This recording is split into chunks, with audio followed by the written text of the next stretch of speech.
nobody bets on companies at very idea stage. A lot of legs have to come, but the seed is there, and there is nobody to fund or invest in that stage. So we founded Mudal VC exactly to solve that particular gap. Two meanings are there. One is Mudal means capital. Mudal also means first. So we want to be the first capital for a company. And you yourself, in my last interview at the ITC Chola, you said, SaaS is all about Excel sheets. So what's so great about this? So how do you see the future of SaaS now?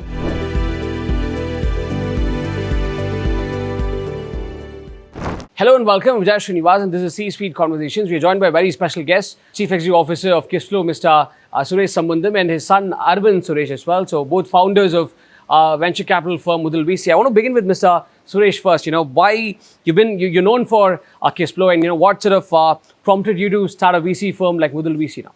In addition to running Kissflow, I always been in a very long contribution in building communities. That's right. Especially for startups and founders. This started from NASSCOM days. This was in 2007. Is when I first started contributing to communities. So this is what? Close to 17, 18 years of community contribution.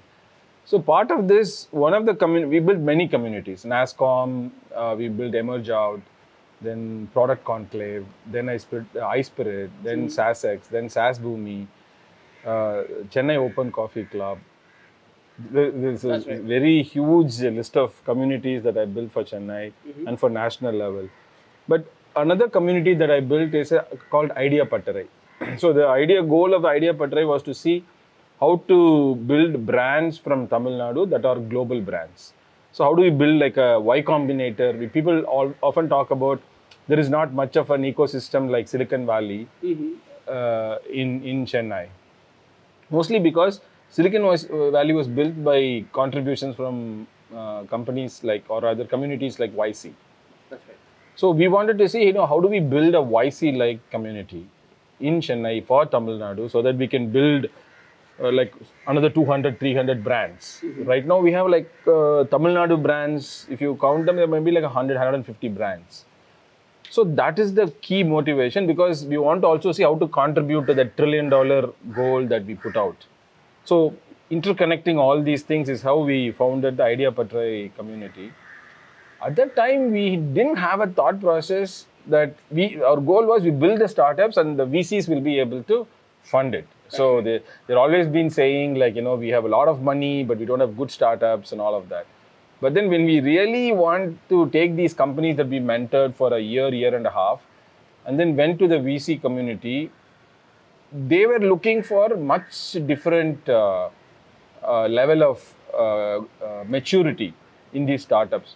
They were really not willing to bet on the early stage, idea stage companies at all. And they were saying, okay, let's come back to us after 1 year, 6 months. So these companies are not getting funded. So then we found there is a sweet spot that is unaddressed by anybody. And that is actually the birth of Mudal VC. The Mudal VC came into being because nobody bets on companies at very idea stage.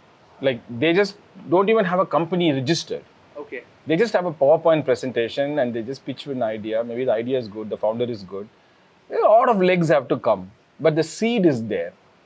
And there is nobody to fund or invest in that stage. So we founded Mudal VC exactly to solve that particular gap. Why do you call it Mudal VC? Is it Mudalid or something like that? Yeah. In Tamil, Mudal means, two meanings are there. One is Mudal means capital. Mudal also means first. So we want to be the first capital for a company. So we want to give the first capital for a company so that we are there right from day one in the journey of a startup. So that's really how we named it. Also our passion for Tamil and Tamil Nadu. We want to always look for a Tamil name which relates to. But how does your experience as a founder of Kissflow influence yourself as an investor at Mudal VC? Mostly, I carry forward some experiences of building the company, but these are two different hats. See, Kissflow is a very well-established company. We have global in the top 10 list in our category. So that has its own trajectory, right? But I carry forward my entrepreneurial experience of having built Kissflow and built it to certain scale, and that actually forms a very, very good foundation for helping and advising companies in the Mudal VC portfolio. Arvind, to you, you've seen your dad quite closely there as a chief executive officer of Kissflow, from Orangecap to Kissflow and what it is today. And now you're seeing him as an investor in Mudal VC along with you as well. What's the most surprising thing about him in this entrepreneurial journey? I think one of the core things that hasn't changed all this while is that the core curiosity of a founder has actually not even dwindled. It's probably even doubled. Considering someone who's built something like early 2004 when SaaS was not even a word. And they kind of started the journey. And when you do it for 20 plus years, right, it's very natural to get laid back and say, I built something really good. I employ 400 people. It's very, you can sit down and relax and get the money rolling, But till this day, I think what Dad is able to do is be perennially curious and still be very fierce and attacking in building startups and building community. And that comes from the passion of truly contributing towards the startup ecosystem in Tamil Nadu. And that's always been there. And that's a very driving force for our team also to kind of double down on that. Like I'm half his age. And I got to if I have to be I have to have that energy and he's already bringing that, then I have to be at least 2 times, 3 times that. And that's been a really driving force for all our teams to make sure that we keep that passion alive. And that's been really wonderful as a journey. But tell me, what is it like working with your father? Is it all, is the family work separate or is it all blended? I mean, it's a good question. At some point, I don't even know at this point because most of our dinner table conversations are around startups and business. Okay. I think you should ask my mother. She kind of gets really bored in the process. But it's been it's a great learning journey for me. I was not a really great student at school, but I pretty much learned a lot on the job. I started my journey as an entrepreneur. I built my first startup in 22 and I'm 27 right now, and I've learned a lot about the 0 to 1 phase of how that's exactly what we solve an idea portray. So my ability to understand what founders go through and be empathetic to their situation has made me able to mentor them and give them the advice that they need to take it to the next phase. So with that, it's nice. There is that fear of making sure you don't mess up what he's built. At the same time, we carry forward and build a bigger legacy than what's already behind us. And so it's a great learning opportunity along with which we kind of make sure that we truly build that impact that we've set out to do. Okay, many operators turned VCs are fully into the system, So, but what about Mr. Suresh Sambandham? Is he founder friendly or is it founder operational? What's your philosophy there? I'm mostly I don't consider myself, although we have this Mudal VC as a VC label, right? But I consider myself more like a mentor to founders, help them get to the product market fit and get to initial scale. Okay. That's really what I'm good at. See, after the company gets to initial scale, then there is a whole new world it opens up. Mm-hmm. But my sweet spot is to doing the hard part, not to discount the difficulties after what comes later. I'm just saying the hardest part in building a startups is get to the PMF and then get to the initial scales, because that's really where the high infant mortality of startups happen. Mm-hmm. So if you really look at the startup success rate is only 2%. The big companies, that's the right. big massive unicorn style companies are only 2%, and 8% becomes like mid-sized companies, and 90% are dead pool. Mm-hmm. So 1 out of 9 companies are going to die. Okay. So we are trying to see how to fix that 10 to 1 ratio to at least 2 to 1 ratio. That will be like a 100% improvement on the process, right? Mm-hmm. So that's really what we are really trying to do. And I want to contribute in that space. So I'm more like hands-on, helping them with very tactical, strategic things like positioning, defining the market size, sometimes even naming the companies. Most of the time we end up naming the companies because the founders don't know how to name them. Like they have some very weird names which people can't relate to. So we do all of that stuff. We help them draft their SHA, term sheets. We do lots of help them in a lot of dirty work. Actually, we help them build their pitch decks. We make their logos sometimes. So we have a team actually. So we are more like we have some shared services capabilities. We have a common design team, common legal team, common those kind of teams, so that we help them with all the stuff that they don't have money to, pay for. Where there is Suresh Sambandham, there's a lot of emphasis in Tamil Nadu, right? So, but why? So, you have a great idea. Why don't you cater to the all India market? So, why do you have to sort of specifically do it for Tamil Nadu? Meaning, Mudal VC is one of the things is it's only invest in Tamil Nadu companies. By the Okay. way. No, but why is it so? So, because I think it gives you a position, first of all. Like, it gives you a differentiation. Okay. The fact that you're asking me this question itself is because I take a view. Okay. Otherwise, you're not going to ask me this That's question. right, yeah. So, That's right. So I got to take a view on certain things, right? And also my sweet spot is like I don't want to travel. So for example, if I invest in a company in Delhi, I have limited time. That's right. I don't want to go sit in Delhi and spend some time. It's not that I hate the founders in Delhi or anything like that, or Bangalore for that matter, right? So meaning I want all the founders to succeed wherever they are, but I can only do so much, and I wish I don't travel too much, run around, because the limited amount of time I can only spend. And I also want to double down on the other initiatives that I have started, and everything sort of feeds into the same thing. So it creates like a compounding effect. That's right. So we came up with the $1 trillion vision, and then I work with government sometimes in defining policy, because it then helps this $1 trillion vision. I do Idea Patre because it helps founders, they build brands, it helps the $1 trillion vision. I do Mudal VC because it funds those Idea Patre companies so that it helps build the brand, so that it helps so it's like saying like all roads lead to Rome. So these are all like sub initiatives supporting the larger $1 trillion vision cause. And that is one thing that I feel that I can leave, like 20 years from now, if you see who was instrumental in idea, not just coming up with the idea, but also working towards that in an open mind way, whichever government is there for Tamil Nadu. It's a apolitical initiative, right? So it's the growth for the state, not attached to any party or anything like that. So that is my larger, I would consider my larger legacy, and all this contributes to that. Yeah, like for example, if you look at Silicon Valley, the way it was built also, the early investments were done with people and startups that were in the valley. They wanted to be so accessible because at the early stages, you need to be talking to founders. They say like a 50-kilometer driving radius. Yeah, The VC will not invest in a company if that company is not there in 50 kilometers driving range. Okay. Yeah. Otherwise, they won't invest. You won't have visibility at all, especially early stage. So Those are times there is no internet. Yeah. There's like not internet much, right? Yeah. So people have to go meet companies, what you're doing. yeah, get the So updates. it's like very difficult. Yeah. Okay. So And FaceTime, yeah. mentoring, guiding them, making them connections. So it's very difficult to do otherwise. Okay, but Tamil Nadu is not as thriving a startup capital as much as Bengaluru is, right? And that's the opportunity. That's the opportunity. So if you go to Bangalore, you have to fight for the deal flow. Yeah. Okay.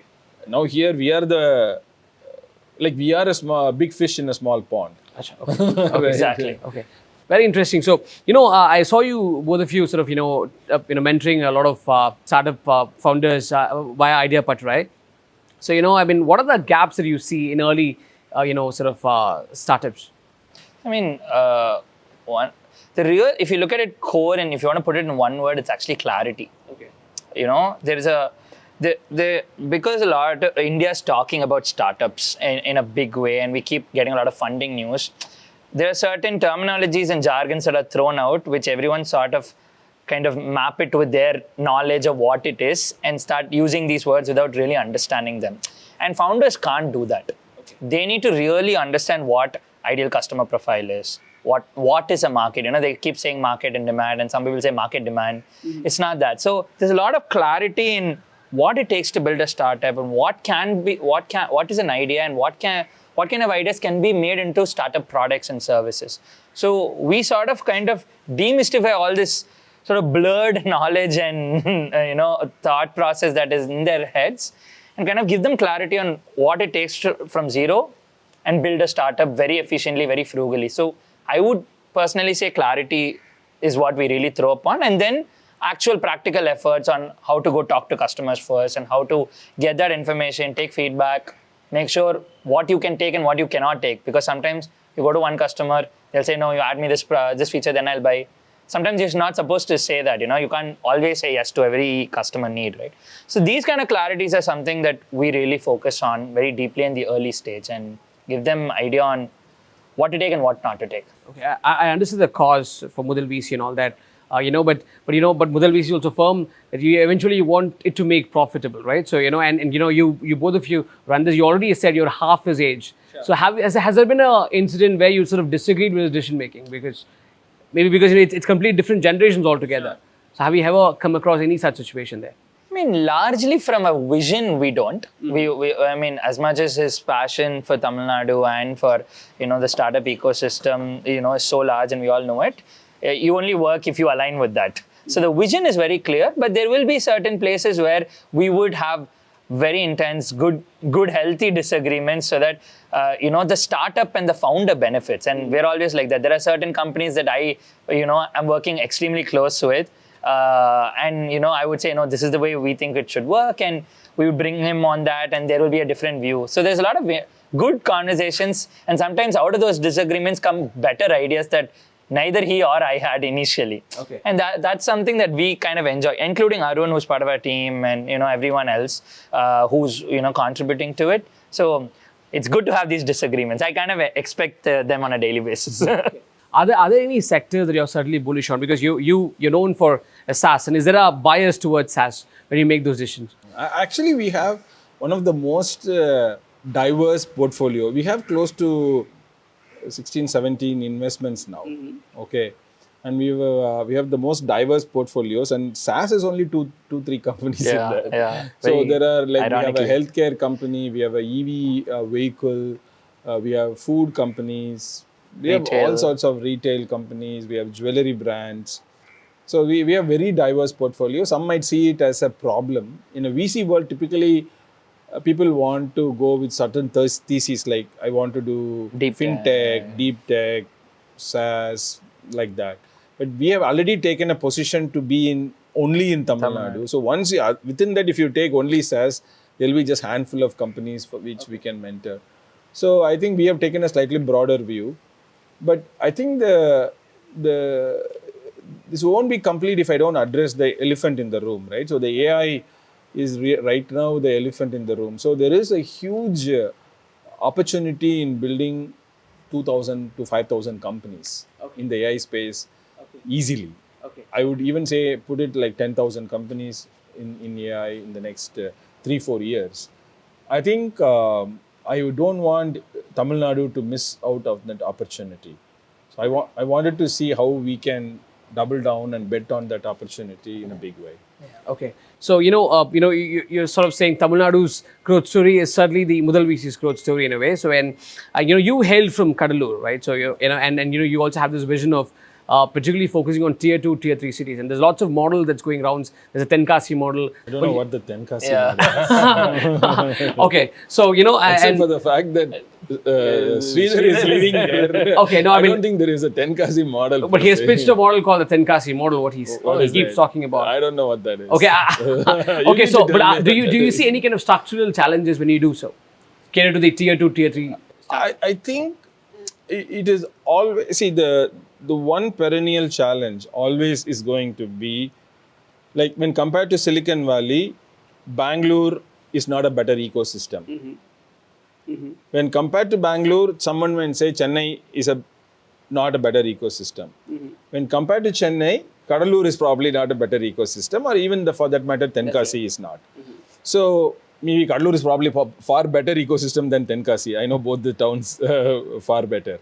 So the access to knowledge and mentors specifically, and of course funding and capital, will be the challenge in tier 2, tier 3. Because all the good talent moves towards urban centers, and what is left out in tier 2 is the subpar talent will be left out in tier 2.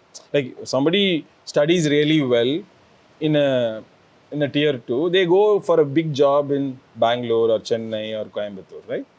Then what will be left? Okay. So the talent that is left in tier 2 will be little subpar. Not because they are not intelligent. Let me be very clear. The intelligence level is not the problem. Mostly because they don't have access to the exposure that the other people have in the urban centers. And if we can bridge that gap, tier 2, tier 3 will do really well. But that's another big opportunity that is waiting to be untapped. Okay, so what do you think is the next big thing in SaaS since you ran Kissflow and took it globally as well? And a lot of experts have already started writing obituaries because of the sort of AI adoption there. And you yourself in my last interview at the ITC Chola, you said SaaS is all about Excel sheets. So what's so great about this? So how do you see the future of SaaS now? No, I don't think we can write SaaS won't see. SaaS is a model.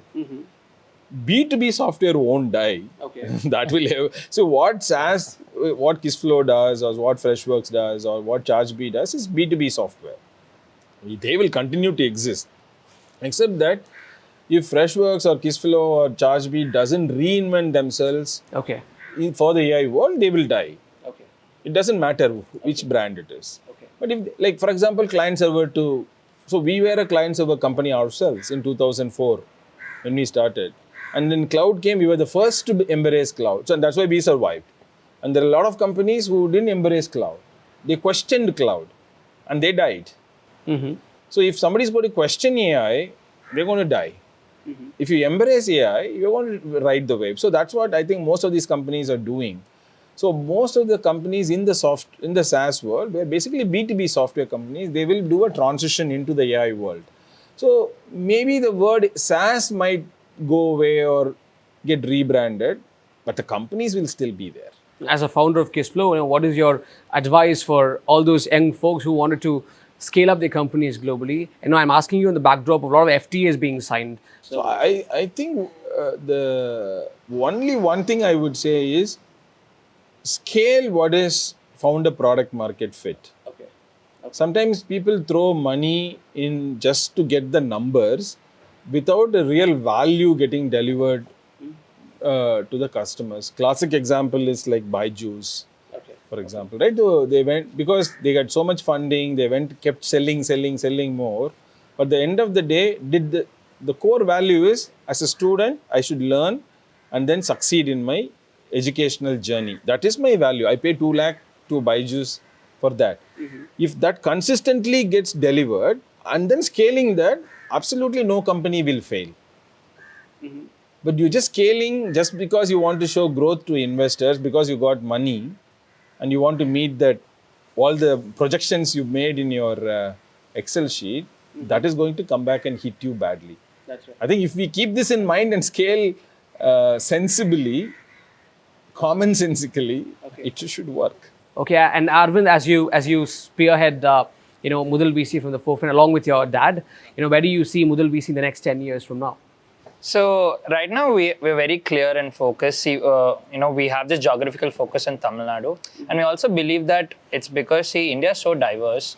We can't just have a Bangalore as a startup ecosystem. You need to have a Bombay, you need to have a Delhi, you need to have a Chennai. So it's more of a hub and spoke model, and we need founders to have visibility to risk capital and mentors. So which is why we also have a geographical focus, and we've also taken the idea stage as the way we're going to contribute in the conveyor belt, which is VCs. So we right now have about 18 investments, and we want to make that number into 50. And in the next 2-3 years, probably we want to see how we can take these 50 companies and cross them to a PMF scale and then push them to bigger VCs who can then take them and scale them. And our happiness and success is about taking these companies people who would have never funded. They would have never seen the light of day. Like some of these guys can't even go and talk to these traditional VCs. They won't even, you probably talk to an analyst. But here, the model is flipped. I get like 50 emails a day by companies after our launch, and we all tell them come to our workshops. We don't interact with founders through email pitches and G-Meets and stuff. We all meet them face to face. All of us meet to them together and validate them. Okay. So the idea is to take these companies, cross them and push them across the PMF stage and scale them. And if you're able to do that, we've created 50 new brands for India. And that's really the goal that I see. And hopefully we'll build about 150 or at least 200 brands from Tamil Nadu for globally. Okay, and Suresh, you have any targets for your son, any numerical targets for your son that he needs to accomplish by 2035? Nothing like that. Actually, our model is very different. Yeah. So we are not searching for the number game. We are not playing the number game. Okay. We are playing more a quality game. I would rather, like for example, in our portfolio of 15, 16 companies, we already have close to 50% of our companies in a high success rate, Okay. which is a very rare thing for a VC. VCs think like if you invest in 10 companies, 2 will become a blockbuster hit, right? So we're already seeing like 50% of our companies in a very good position. That's because we don't invest in pitches. Okay. We invest starting with founders from workshop stage and work with them for 6 months. And when we put money, we don't even see a projection. We don't see like a projection sheet. Oh, this is becoming $1 billion company. We intuitively know this is a good company. This founder put the money in it. It's like most of the time we send money to founders' bank accounts, like the company's bank accounts, without even signing a term sheet paper or a shareholder agreement. Most of our companies have got money without any paperwork. And we do the paperwork later. Because we have both the founder and us, we have established so much relationship. It's like friendship. Okay. And we know them so well that we know that they won't run away anywhere. And if at all they run away, it's fine. It's fine. Okay. It's okay. One guy, there'll be like always bad apples in 1 in 100. But we don't want to punish the remaining 99. That's right. Just for that one bad apple. Yeah, of the opportunity, right? Yeah. Very interesting. No less riveting talking to each one of you. Thank you very much. Thank you. Nice meeting you. Yeah.